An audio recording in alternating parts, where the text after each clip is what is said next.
On constate également un non-recours à l'assurance santé important. Le dispositif de la CMU nécessite une démarche administrative importante et souffre d'un non-recours également très important.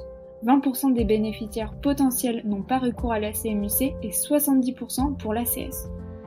Dès lors, comment expliquer ce non-recours qui semble contredire l'hypothèse fondamentale de la théorie microéconomique de maximisation de l'utilité du consommateur ? Tout d'abord, il y a les coûts d'information et coûts d'opportunité. Ils reflètent à la fois les coûts liés à la connaissance des critères d'éligibilité et du niveau des bénéfices, mais également ceux liés à la difficulté d'effectuer des démarches nécessaires pour participer à des politiques d'aide sociale telles que la CMU-C ou l'ACS. Il y a également des coûts sociaux et psychologiques, c'est-à-dire la stigmatisation sociale. Le terme de stigma social représente une forme de désutilité augmentant avec la participation à un programme d'aide sociale. Plus précisément, ce degré de stigmatisation dépend de la façon dont les individus, c'est-à-dire le bénéficiaire mais également le reste de la société, se représentent le rôle de la prestation. Le problème, c'est que pour la CMU, le stigma est important, mais nous le verrons par la suite. Enfin, le non-recours est également lié à la durée d'éligibilité.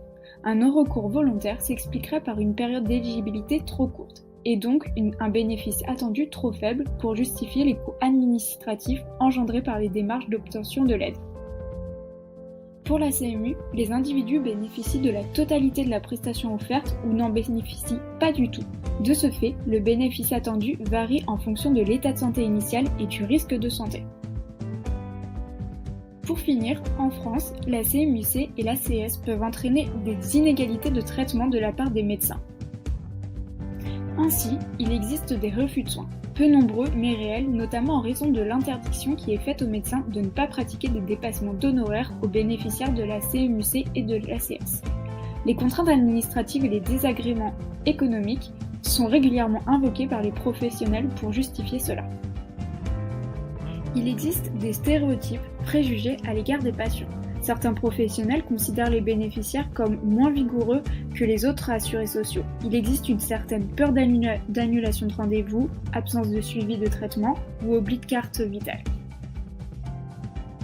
Enfin, il existe des fixations tardives, inhabituelles et abusives des rendez-vous ou encore des orientations répétées et abusives vers d'autres confrères ou consultations externes d'un hôpital.